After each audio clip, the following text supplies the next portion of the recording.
फिर बौरा आम। आम के फूल को बौरा कहते हैं। बौर आना यानी आम के पेड़ में फूल लगना आम का बौर कहलाता है।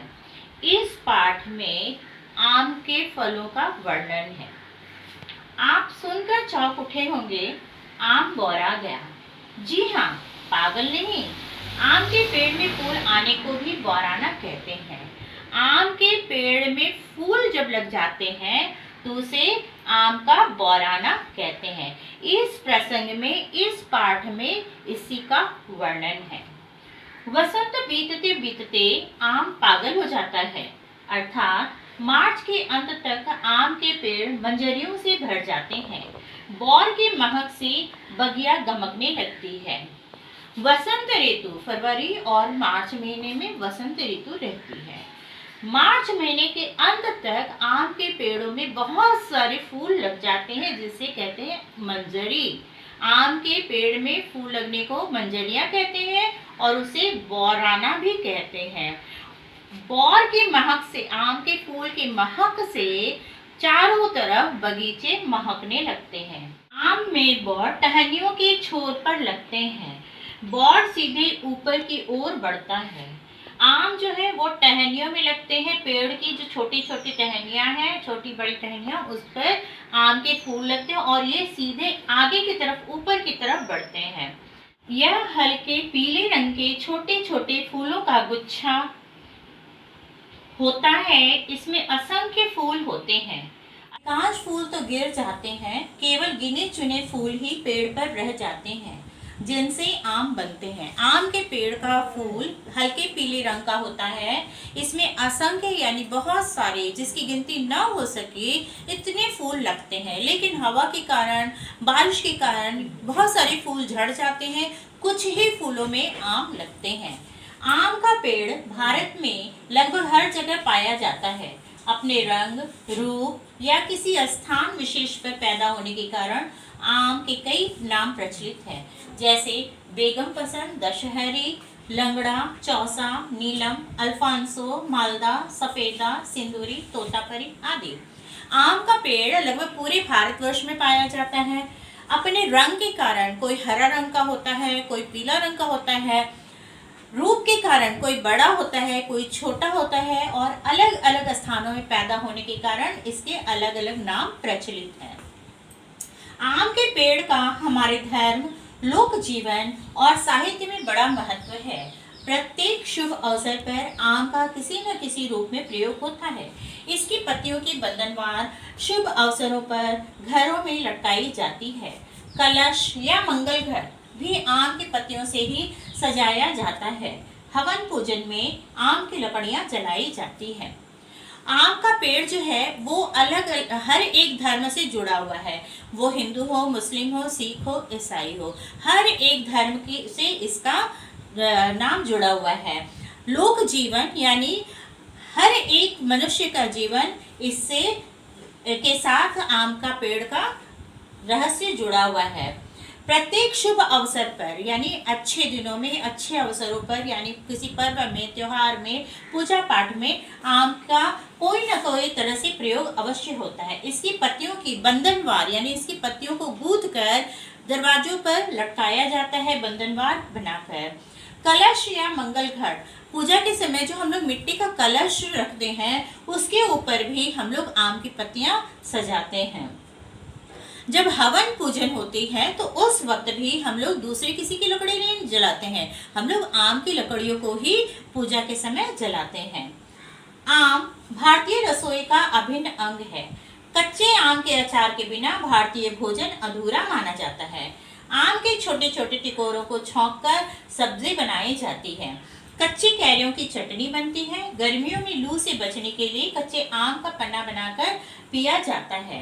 पके आम के गूदे को सुखाकर आम पापड़ बनाते हैं। खटाई और अमचूर मसाले के रूप में कच्चे आम का प्रयोग किया जाता है। मैंगो शेक तो पूरे भारत में लोकप्रिय है। यह विटामिन ए से भरपूर फल है। वास्तव में आम कच्चा हो या पक्का, इसके प्रत्येक रूप से स्वादिष्ट चीजें तैयार होती हैं। सबके मुंह में पानी आ गया होगा। आम की बहुत सारी खासियत है। कच्चे आम से हम लोग अचार बनाते हैं जो कि हर एक के रसोई में मिलता है। छोटे छोटे टिकोरे, आम के छोटे छोटे टिकोरे यानी छोटे छोटे आम को टिकोरा कहते हैं, इसे कैरी भी कहते हैं। इससे सब्जी या फिर इससे चटनी भी बनाई जाती है। गर्मी के समय में जब काफ़ी तेज़ गर्म हवा चलती है जिसे लू कहते हैं, उस वक्त हम लोग कच्चे आम का शरबत बनाकर पीते हैं, इससे हमें लू नहीं लगती है। पके आम के गूदे को, पका आम का जो गूदा होता है उसे निकालते हैं, सुखाकर हम लोग आम का पापड़ बनाते हैं। मसाले के रूप में खटाई और आमचूर का प्रयोग किया जाता है। मैंगो शेक तो तुम सभी ने पिया होगा। तो कहने का तात्पर्य है आम के बहुत ही फायदे हैं। इसमें विटामिन ए होता है और विटामिन ए होने के कारण हमें आम का प्रयोग अच्छी तरह करना चाहिए। एक कहावत है, आम के आम गुठलियों के दाम। कहावत तो तुमने सुना होगा, आम के आम गुठलियों के दाम। अर्थात आम को का तो प्रयोग हम लोग करते ही हैं, साथ ही साथ इसकी गुठलियों का भी प्रयोग हम लोग करते हैं। भारत के अनेक भागों में आम की गुठली भी फेंकी नहीं जाती, इसे उबालकर इसके गुदे से रोटी बनाई जाती है। इससे तेल भी निकाला जाता है। आम के पेड़ की छाल से पीला रंग बनाया जाता है, जिससे सूती, रेशमी और ऊनी कपड़े रंगे जाते हैं। छाल का चूर्ण मिट्टी के बर्तन रंगने के काम में आता है। तो आम का जो गुठली होती है, आम की गुठली को उबाल करके इससे रोटी बनाते हैं, इससे तेल निकालते हैं। आम के पेड़ की जो छाल है, ये जो आम का पेड़ है, इसके ऊपर का जो छाल होता है, इससे पीला रंग बनाया जाता है, जो कि कपड़े को रंगने का काम आता है। छाल से का जो चूर्ण होता है, उससे बर्तन भी रंगा जाता है। आम के बौर से इत्र निकालते हैं, इत्र यानी परफ्यूम सेंट। इसकी लकड़ी अधिक मजबूत नहीं होती, फिर भी किसानों के घरेलू सामान इससे बनाए जाते हैं। पानी में न सड़ने के कारण इससे नाव भी बनाते हैं। तो किसान हैं आम के लकड़ियों से बहुत सारे घरेलू यानी घर में उपयोग में लाने वाले सामान। आम के स्वाद व उपयोगिता को देखते हुए पिछले कई वर्षों से दिल्ली में अंतर्राष्ट्रीय आम महोत्सव का आयोजन किया जा रहा है। आम के स्वाद और उसकी उपयोगिता को नजर में रखते हुए कई सालों से दिल्ली में अंतर्राष्ट्रीय आम महोत्सव यानी यहाँ पर प्रदर्शनी लगती है, इंटरनेशनल मैंगो फेस्टिवल। इसमें आम की विभिन्न देशी विदेशी किस्में प्रदर्शित की जाती है। आम से बनी हुई कई सारी चीजें यहाँ पर दिखाई जाती हैं। आम से बने उत्पादों और आम के पौधों की प्रदर्शनी भी लगाई जाती है।